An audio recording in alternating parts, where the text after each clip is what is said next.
Assalamualaikum warahmatullahi wabarakatuh. Perkenalkan, nama saya Muhammad Nasaikur Rahman, NIM 10219141. Saya akan menganalisis studi kasus muamalah yang berjudul jual beli as-salam pada alat musik rebana.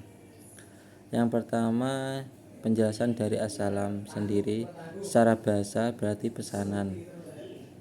Kalau secara istilah, para ulama memberikan definisi bai as-salam yang beragam, diantaranya yang pertama, menjual barang yang penyerahannya ditunda, atau menjual suatu barang yang ciri-cirinya jelas dengan pembayaran modal lebih awal sedangkan bayarannya diserahkan di kemudian hari.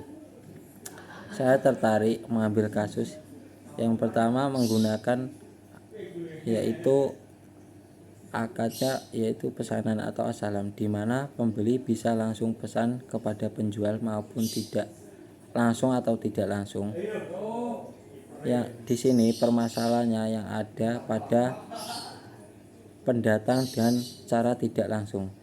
Cara pembeliannya yaitu dengan pembeli bisa langsung pesan dan penjual bisa langsung membuatkan sesuai yang dipesan, atau pendatang memesan barang secara langsung, penjual membuat rebana yang dipesan oleh pembeli dengan perjanjian, dan pembeli yaitu akan mengambil barang satu minggu setelah pemesanan.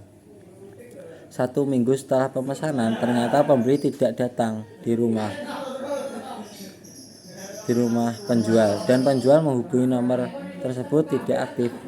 Dalam pembayaran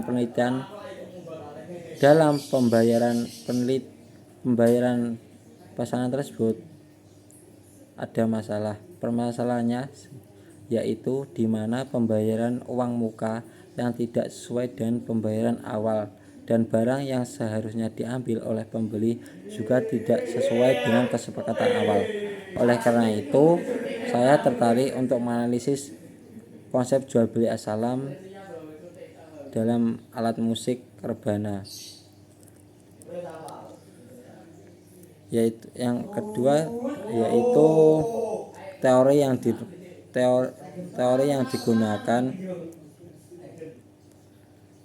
digunakan yaitu menurut KHES pasal 76 ayat pasal 76 syarat objek yang diperjualbelikan.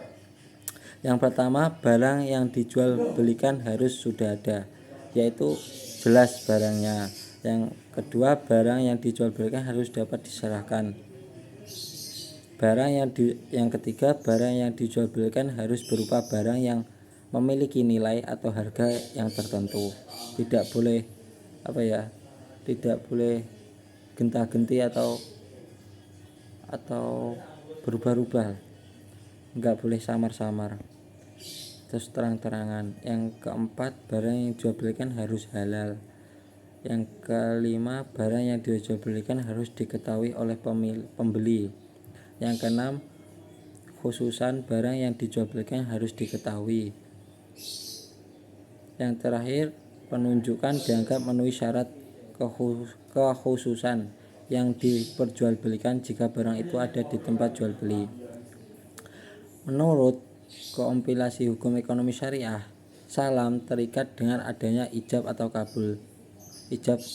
dan kabul, seperti dalam penjualan biasa. Bai as-salam harus memenuhi syarat bahwa barang yang dijual, waktu dan tempat penyerahan dinyatakan dengan jelas. Pembayaran barang dan bai as-salam dapat dilakukan pada waktu dan tempat yang disepakati.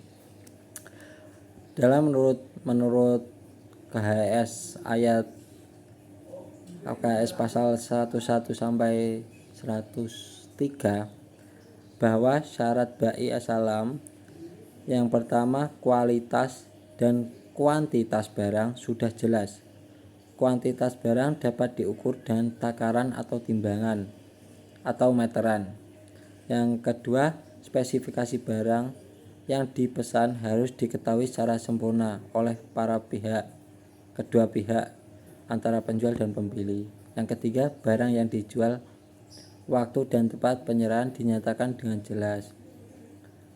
Dan kelima, pembayaran barang dalam bai salam dapat dilakukan pada waktu dan tempat yang disepakati. Selanjutnya, penerapan teori terhadap kasus. Bahwasannya penelitian as-salam secara langsung yang dilakukan pada jual beli musik rebana yang ada di Desa Geger, penelitian mengemukakan beberapa analisis, yaitu seseorang perlu melihat dulu batasan-batasan dalam melakukan aktivitas jual beli pesanan atau jual beli salam ini, dan itu perlu adanya kejelasan waktu dari pembayaran uang muka yang akan dibayarkan di awal perjanjian. Penjelasan tersebut paling tidak memenuhi sesuai dengan pasal 103 dalam kompilasi hukum Islam yang berbunyi pembayaran barang dalam bai as-salam dapat dilakukan pada waktu dan tempat yang telah disepakati. Sebelum meninggalkan tempat itu akadnya harus ada waktu dan tempat untuk pembayaran barang yang disepakati. Dalam pembayaran yang telah dijelaskan dalam kompilasi hukum ekonomi syariah dalam pasal 103 tersebut, pembayaran harus dilakukan pada waktu yang telah disepakati. Sedangkan dalam praktek jual beli rebana di Desa Geger ini, di mana pembeli membayar uang muka hanya setengah dan itu pun tidak dilunasi kemudian hari, dan ini pada pembayaran yang dilakukan bersifat hutang. Mengenai objek akad salam di sini, pembeli melihat secara langsung bagaimana kualitas dan kuantitas barang yang akan dibeli. Hanya saja pada pembayaran uang muka yang dilakukan pada pembeli, di mana seharusnya dibayar secara tunai, pembeli hanya membayar setengahnya saja, dan itu pun jatuh tempo pada kesepakatan awal dalam kompilasi hukum ekonomi syariah. Pada pasal 103 dijelaskan bahwa pembayaran barang dalam bai as-salam dapat dilakukan pada waktu dan tempat yang telah disepakati. Pembayaran harus dilakukan pada waktu yang telah disepakati, sedangkan dalam praktek jual beli alat musik rebana di Desa Geger itu belum kayak yang ada dalam KHS pasal 103. Poin ketiga yaitu kesimpulan mengenai jual beli as-salam pada alat musik rebana. Perspektif hukum ekonomi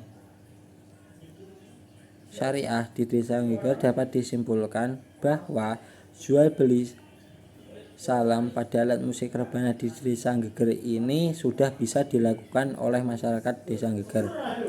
Jual beli as-salam terjadi melalui suatu akad ijab qabul yang dilakukan dengan cara lisan antara pembeli dan penjual. Dan mengenai pengiriman barang, waktunya disepakati oleh kedua belah pihak. Jadi mengenai pengiriman barang, waktunya disepakati oleh kedua belah pihak. Jadi mengenai waktu pengiriman barang jelas, yaitu sesuai dengan perjanjian awal. Maka dari itu, secara syar'i jual beli salam pada alat musik rebana memenuhi syarat karena waktunya jelas. Adapun pelaksanaan jual beli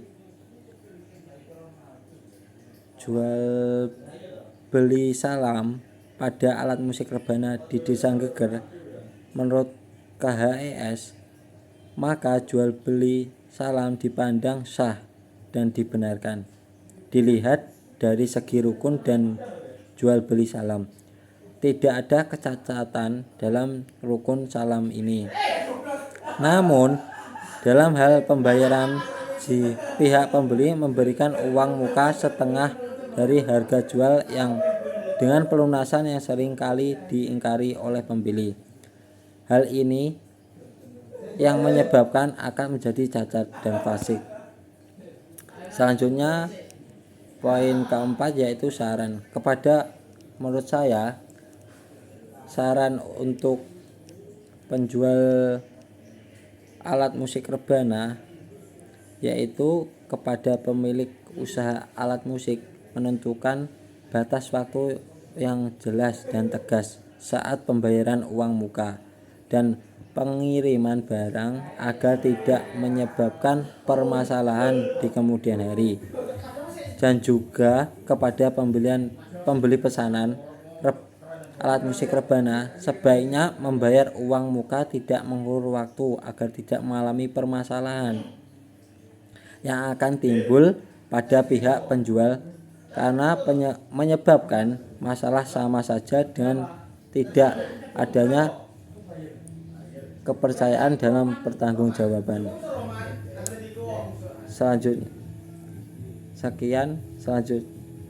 Sekian. Wassalamualaikum warahmatullahi wabarakatuh.